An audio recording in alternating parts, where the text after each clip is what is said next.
ಇನ್ನು ಕಾಂಗ್ರೆಸ್ ಈಗಾಗಲೇ ಚುನಾವಣಾಧಿಕಾರಿಗಳಿಗೆ ದೂರು ಕೊಡಲಿಕ್ಕೂ ಕೂಡ ಸಿದ್ಧತೆ ಮಾಡಿಕೊಂಡಿದೆ. ಯತ್ನಾಳ್ ಮತ ಅಸಿಂಧು ಆಗಬೇಕು ಅಂತ. ಪರಿಷತ್ ಚುನಾವಣೆಯಲ್ಲಿ ರಹಸ್ಯ ಮತದಾನ ನಡೀತಾ ಇದೆ. ಇಂಥ ಸಂದರ್ಭದಲ್ಲಿ ಯಾಕೆ ಇವರು ಪತ್ರ ಬರೆದ್ರು? ಸೊ ಇದು ಕಾಂಗ್ರೆಸ್ ಎತ್ತಿರುವಂಥ ಪ್ರಶ್ನೆ. ಎಷ್ಟು ಮಟ್ಟಿಗೆ ಸ್ಟ್ಯಾಂಡ್ ಆಗುತ್ತೆ ನೋಡಬೇಕಿದು. ಯಾಕಂದರೆ ಬಿ ಜೆ ಪಿಯಲ್ಲೇ ಇದ್ದಂಥ ಶಾಸಕರು ಬಿ ಜೆ ಪಿಯಿಂದ ಹೊರಗಡೆ ಹೋಗಿದ್ದರು. ಬಿ ಜೆ ಪಿಯವರು ಉಚ್ಚಾಟನೆ ಮಾಡಿತ್ತು.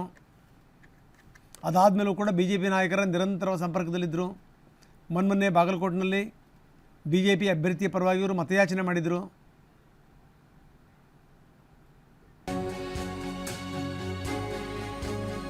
ಜಿ ಟಿ ಡಿ ಮತದಾನದ ಆಧಾರದ ಮೇಲೆ ಬಿ ಜೆ ಪಿ ತನ್ನ ಕಾರ್ಯತಂತ್ರವನ್ನು ಕೂಡ ಬದಲಾಯಿಸಿದೆ. ಜಿ ಟಿ ಡಿ ಪ್ರತ್ಯೇಕವಾಗಿ ಬಂದು ಮತ ಚಲಾಯಿಸೋದ್ರು. 29 ಮತಗಳ ಬದಲಾಗಿ ತನ್ನ ಅಭ್ಯರ್ಥಿಗಳಿಗೆ 30 ಮತಗಳನ್ನು ನಿಗದಿಪಡಿಸಿದೆ ಬಿಜೆಪಿ.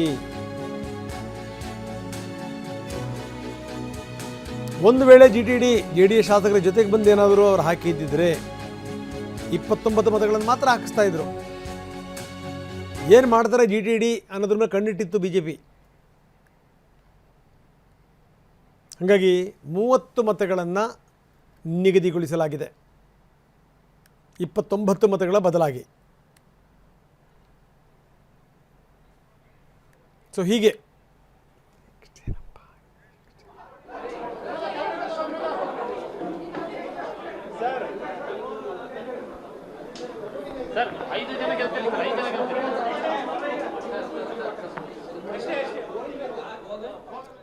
ನಾವು ತೋರಿಸ್ತಾ ಇದ್ದೀವಿ ನೇರ ದೃಶ್ಯಾವಳಿಗಳನ್ನು. ಮುಖ್ಯಮಂತ್ರಿಗಳು ಹೋಗ್ತಾ ಇದ್ದಿದ್ದು. ಈಗ ಈ ಕಡೆಗೆ ಬಿ ಜೆ ಪಿ ನಾಯಕರುಗಳು ವಿಪಕ್ಷ ನಾಯಕರ ಆಫೀಸಲ್ಲಿ ಸೇರಿಕೊಂಡು ಎಲ್ಲ ನಾಯಕರುಗಳು ಪೋಸ್ ಕೊಟ್ಟಿದ್ದಾರೆ. ಬಿ ಜೆ ಪಿ ಅಧ್ಯಕ್ಷರು ಕೂಡ ಇದ್ದಾರೆ.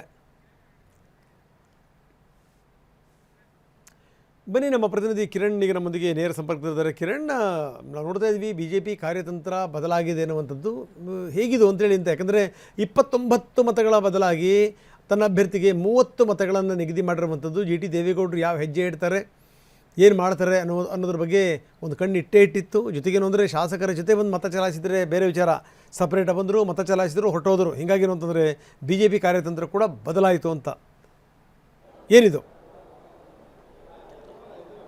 ಖಂಡಿತ ರಂಗನಾಥ್, ಇಲ್ಲಿ ಬಿಜೆಪಿ ಕಾರ್ಯತಂತ್ರವನ್ನು ಮಾಡಿದ್ದೇನೆಂದ್ರೆ ಜೆಡಿಎಸ್ನ ಶಾಸಕರಾಗಿದ್ದಂತಹ ಜಿ ಟಿ ದೇವೇಗೌಡ ಅವರು ಮತ ಚಲಾವಣೆ ಯಾವ ರೀತಿ ಇರುತ್ತೆ ಅನ್ನುವಂಥದ್ದನ್ನು ನೋಡಿಕೊಂಡು ತನ್ನ ಕಾರ್ಯತಂತ್ರವನ್ನು ಮಾಡೋದಕ್ಕೆ ಬಿಜೆಪಿ ತೀರ್ಮಾನವನ್ನು ಮಾಡಿತ್ತು. ಆದರೆ ಇವತ್ತು ಬೆಳಗ್ಗೆ ಮೊದಲಿಗರಾಗಿ ಮತ ಚಲಾವಣೆ ಮಾಡಿದಂತಹ ಜಿ ಟಿ ದೇವೇಗೌಡ ಜೆಡಿಎಸ್ ಶಾಸಕರ ಜೊತೆ ಬರಲಿಲ್ಲ, ಪ್ರತ್ಯೇಕವಾಗಿ ಬಂದು ಮತವನ್ನು ಚಲಾವಣೆ ಮಾಡಿದ್ರು. ಒಂದು ವೇಳೆ ಅವರು ಜೆಡಿಎಸ್ ಶಾಸಕರ ಜೊತೆಯಲ್ಲಿ ಬಂದು ಮತವನ್ನು ಚಲಾವಣೆ ಮಾಡಿರ್ತಿದ್ರೆ ಜೆಡಿಎಸ್ಗೆ ಮತ ಚಲಾವಣೆ ಮಾಡಿದ್ರು ಅನ್ನುವಂಥ ವಿಶ್ವಾಸ ಮೂಡ್ತಾ ಇತ್ತು.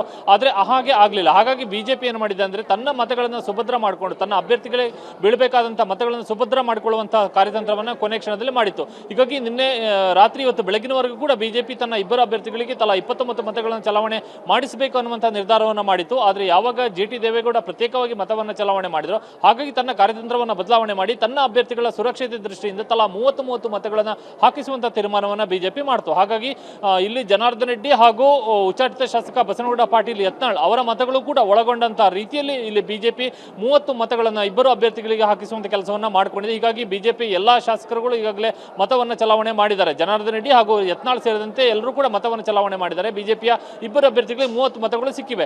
ಹೀಗಾಗಿ ಉಳಿದಂತಹ ಹೆಚ್ಚುವರಿ ಮತಗಳನ್ನು ಬಿಜೆಪಿ ಪ್ರಥಮ ಪ್ರಾಶಸ್ತ್ಯದ 3 ಹೆಚ್ಚುವರಿ ಮತಗಳು ಬಿಜೆಪಿಯ ಬಳಿ ಏನು ಉಳ್ಕೊಂಡಿದೆ, ಆ 3 ಹೆಚ್ಚುವರಿ ಮತಗಳನ್ನು ಕೂಡ 3 ಯತ್ನಾಳ್ ಸೇರಿ 4 ಮತಗಳು ಈಗ ಬಿಜೆಪಿಗೆ ಹೆಚ್ಚುವರಿ ಮತಗಳು ಉಳಿಯುತ್ತೆ. ಆ 4 ಮತಗಳನ್ನು ಜೆಡಿಎಸ್ಗೆ ಕೊಟ್ಟಿದೆ. ಇದರ ಜೊತೆಗೆ ಬಿಜೆಪಿಯ 60 ಪ್ರಥಮ ಪ್ರಾಶಸ್ತ್ಯ ದ್ವಿತೀಯ ಪ್ರಾಶಸ್ತ್ಯದ ಮತಗಳೇನಿದೆ ಅವುಗಳನ್ನು ಕೂಡ ಜೆಡಿಎಸ್ಗೆ ಬಿಜೆಪಿ ಮಿತ್ರ ಪಕ್ಷಕ್ಕೆ ಕೊಟ್ಟಿದೆ. ಹೀಗಾಗಿ ಕೊನೆ ಕ್ಷಣದಲ್ಲಿ ಬಿಜೆಪಿ ಕಾರ್ಯತಂತ್ರ ಮಾಡಿರುವಂತದ್ದೇನೆಂದ್ರೆ 29 ಮತಗಳನ್ನು ಚಲಾವಣೆ ಮಾಡಿದ್ರೆ ಏನಾದರೂ ಕೊನೆಯ ಹಂತದಲ್ಲಿ ಏನಾದರೂ ಮತಗಳು ಅಸಿಂಧು ಆದಂತಹ ಸಂದರ್ಭದಲ್ಲಿ ಬಿಜೆಪಿ ಅಧಿಕೃತ ಅಭ್ಯರ್ಥಿಗಳಿಗೆ ಹಿನ್ನಡೆ ಉಂಟಾಗುವಂತಹ ಸೋಲು ಉಂಟಾಗುವ ಸಾಧ್ಯತೆಗಳಿರುತ್ತೆ. ಹೀಗಾಗಿ ಆ ಯಾವುದೇ ಅಪಾಯಗಳು ಬೇಡ ಅನ್ನುವಂಥ ಕಾರಣಕ್ಕಾಗಿ 30 ಮತಗಳನ್ನು ಬಿಜೆಪಿ ತನ್ನ ಅಭ್ಯರ್ಥಿಗಳಿಗೆ ಹಾಕಿಸಿಕೊಂಡು ಉಳಿದಂತಹ ಹೆಚ್ಚುವರಿಯಾದಂತಹ ಪ್ರಥಮ ಪ್ರಾಶಸ್ತ್ಯ ಮತ್ತು ದ್ವಿತೀಯ ಪ್ರಾಶಸ್ತ್ಯ ಮತಗಳನ್ನು ಮಿತ್ರ ಪಕ್ಷ ಜೆಡಿಎಸ್ಗೆ ಕೊಡುವಂತ ಕೆಲಸವನ್ನು ಇಲ್ಲಿ ಬಿಜೆಪಿ ಮಾಡಿದೆ. ರಂಗನಾಥ್, ಧನ್ಯವಾದ ತಮ್ಮೆಲ್ಲ ಮಾಹಿತಿಗೆ.